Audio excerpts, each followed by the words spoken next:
Pour ses partisans, il est le sauveur de l'Égypte, le héros qui a débarrassé le pays des frères musulmans. Pour ses détracteurs, il est au contraire un putschiste, artisan d'une répression implacable contre les frères musulmans et contre tous les opposants. Le maréchal Al-Sisi remporte donc sans surprise la présidentielle avec pratiquement 100% des voix. Comment la transition censée amener la démocratie a-t-elle pu déboucher sur un nouveau régime autoritaire?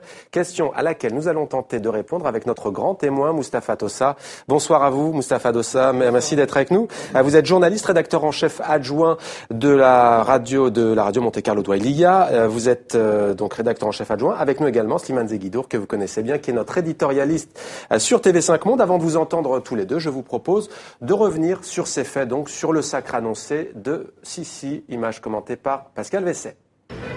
La victoire du général Al-Sisi fait déjà les gros titres de la presse. Al-Sisi prend le trône, voilà ce qu'on peut lire dans les rues du Caire. Selon des résultats provisoires, l'ancien chef de l'armée égyptienne remporterait la présidentielle avec près de 96% des voix. Un triomphe écrasant et prévisible, son unique adversaire n'obtiendrait que 3,8%. Pour ses partisans, c'est le soulagement. Regardez où nous en étions avant et où nous en sommes maintenant. Nous étions sur le chemin de la destruction. Grâce à Dieu, après un an, on nous a envoyé Sisi. Ces élections étaient halal, ni d'huile ni de sucre n'ont été données, il n'y a pas eu d'argent remis, ni de bourrage des urnes. Alors que les résultats officiels ne devraient être connus que dans quelques jours, toute la nuit, des milliers d'Égyptiens ont d'ores et déjà célébré la victoire du nouvel homme fort du pays, surtout sur la place Tahrir, lieu symbolique de la révolution. Sisi, que Dieu te protège, nous t'aimons. Ce que nous attendons de lui maintenant, ce n'est pas pour nous, mais c'est pour nos enfants. Nous voulons aider nos enfants et nous espérons qu'il fera des choses bien. Un pays divisé, beaucoup d'Égyptiens ont aussi traîné des pieds pour se rendre aux urnes. Résultat, les autorités ont ajouté au dernier moment un 3e jour de vote pour convaincre les abstentionnistes, car une faible participation autour des 47% selon des résultats partiels risque de peser sur la légitimité du nouveau président. De leur côté, les frères musulmans ont appelé à boycotter le scrutin. Depuis la destitution du président Mohamed Morsi, ils sont violemment réprimés. Plus de 1400 d'entre eux ont été tués, des centaines d'autres condamnés à mort et près de 15 000 arrêtés. 3 ans après la révolution, les militants des droits de l'homme accusent les autorités de mener une politique encore plus autoritaire que celle d'Hosni Moubarak. Mustapha Tossa est le grand témoin de votre 64 minutes. Alors vous suivez ce dossier de près, bien entendu. Vous suivez notamment les printemps arabes depuis plus de 3 ans. Quelle est votre réaction à ce sacre annoncé ? En fait, c'est une victoire qui était prévue. Tout le monde l'avait annoncé, l'avait dit que Sisi allait être élu. Mais le problème, aujourd'hui, on a cette impression que c'est une victoire avec un goût très amer.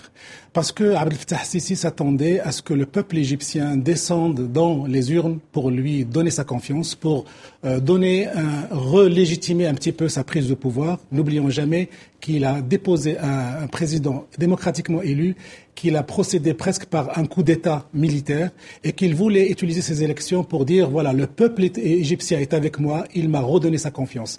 Et là, on se retrouve, malgré tous les chiffres qui ont été donnés, on se retrouve avec des bureaux de vote extrêmement vides. Ils étaient obligés de prolonger le scrutin pour donner l'impression, pour donner l'occasion aux gens de voter. On a vu des interventions d'éditorialistes dans la télévision égyptienne extrêmement violents, jusqu'à l'insulte pour tous ces gens qui boycottent. Et on a en face un mouvement des frères musulmans qui a appelé à boycotter ce scrutin. Moi, je me retrouve aujourd'hui en train de réfléchir et de penser, est-ce que ce n'est pas forcément ce qui arrive maintenant, ce n'est pas forcément un coup d'État froid à l'envers opéré par les frères musulmans, dont l'appel au boycott a été entendu et manifestement entendu, ce qui ne fait pas plaisir à Sisi et à son équipe. Slimane Zeguidour, lorsque le ministre de l'économie égyptien était venu sur TV5 Monde dans 64 minutes, quand je lui avais demandé que ce score de 80% sur la Constitution paraissait quand même énorme, il m'avait dit, mais vous en France, souvenez-vous, quand Jacques Chirac a affronté Jean-Marie Le Pen, il avait fait plus de 80%. Votre réaction ? Ces services de la com avaient fait leur boulot. Évidemment, ils avaient trouvé cet exemple. Mais ça n'a rien à voir, en fait. La morale de l'histoire de cette élection de Sisi, c'est quoi ? C'est que la République a été créée par un coup d'État en juillet 1952, 2 ans avant la naissance de Sisi. Et on se retrouve en mai 2014 encore avec un militaire au pouvoir. Ça veut dire qu'en 62 ans, de 52 à 2014, il n'y aura eu qu'un seul intermède de pouvoir civil avec Morsi qui a duré un peu plus d'1 an. C'est ça la morale de l'histoire. L'armée est toujours au pouvoir et en 64 ans, il n'y a eu que 4 présidents, 5 présidents en Égypte en 64 ans, dont un est resté 30 ans, président Moubarak. On la présente, Mustapha Tossa, comme une armée puissante. C'est une véritable institution. Certains disent même un État dans l'État. Expliquez-nous. Oui, c'est intouchable. En fait, l'armée égyptienne est vraiment intouchable. Et moi, j'ai vu presque toutes les vidéos, toutes les interviews que Sisi a accordées à la presse, à la télévision égyptienne ou à la télévision internationale. Et chaque fois qu'une question lui est posée sur l'armée, sur ses prérogatives, sur son rôle, il se cabre et il installe une ligne rouge. Lui, il reste un militaire. Pour lui, l'armée est sacrée. C'est l'armée pour lui qui a sauvé l'Égypte de la force obscurantiste des islamistes. Donc pour lui, ce n'est pas un démocrate, ce n'est pas un président qui veut installer la démocratie, c'est un président qui veut prolonger la mainmise de l'armée sur l'Égypte. Alors il y a d'autres qui disent qu'un pays comme l'Égypte ne peut être que dirigé par une armée forte. Ça, c'est une évaluation qui est tout à fait discutable, mais lui n'a jamais été le produit d'une volonté démocratique. C'est vraiment l'armée qui reprend les choses en main après la parenthèse Morsi. Alors beaucoup d'observateurs ont aussi vu dans ce coup d'État militaire qui a renversé Mohamed Morsi un coup d'État militaire économique. L'armée égyptienne voulant garder ses prérogatives, c'est un des piliers de l'économie. 40% de l'économie égyptienne. 40% de l'économie égyptienne. Simane, un mot sur les réactions internationales. Il y a un mutisme assez assourdissant, un silence assez assourdissant. Comment l'expliquez-vous ? Et surtout des Européens qui sont souvent très enclins, et c'est tout à leur honneur, de dénoncer les manquements aux règles démocratiques en Ukraine ou ailleurs. En fait, il y a une gêne par rapport à l'Égypte, parce que l'Égypte apparaît comme le pivot démographique et géographique de ce qu'on appelle le monde arabe, c'est le siège de la Ligue arabe. Et en fait, ce qui se passe, c'est que dès qu'il s'agit d'un régime aussi autoritaire, impopulaire et incompétent soit-il, dès qu'il est aux prises avec des islamistes, il y a une gêne chez les Européens. Tout sauf un gouvernement islamiste. Et du coup, tous ces généraux qui n'ont jamais eu le moindre scrupule démocratique profitent de cette peur européenne et américaine pour s'installer en disant si on tombe, aussi impopulaire soit-on, si on tombe, vous aurez des barbus. Avec Choisissez. notamment ces procès massifs, on l'a vu, des centaines de personnes condamnées à mort. Presque 1 millier de condamnations à mort. Un millier de condamnations à mort en l'espace de quelques semaines. Moustapha Les Européens étaient tellement gênés face à ce scrutin et face à cette séquence égyptienne qu'ils ont abandonné le fait de contrôler et de surveiller ce scrutin. Bon, aujourd'hui, on se rappelle très bien de l'Union européenne de François Hollande qui avait demandé à Sisi de revenir au processus civil et politique. Il l'a pas fait. Il a mis les frères musulmans sur la liste des organisations terroristes. Il a interdit le 6 avril. Il a procédé comme il le veut. Maintenant, je suis sûr que Sisi a dit aux Européens, aux Américains, laissez-moi le temps de vous montrer que j'ai une légitimité, que les urnes, que les Égyptiens sont avec moi. Et là maintenant, c'est un désaveu. Et les Européens, les Américains vont revoir leur lecture, revoir leur vision et revoir leur soutien. À tel point que Sisi était obligé de se diriger vers Moscou et la Russie pour avoir le soutien de Vladimir Poutine. C'est vous dire à quel point la méfiance américaine et européenne sont là et on le sent sur le terrain des relations avec l'Égypte. Alors vous avez cité le mouvement du 6 avril en Égypte qui a participé activement, notamment des jeunes, en particulier au soulèvement qui a renversé Hosni Moubarak il y a un peu plus de 3 ans.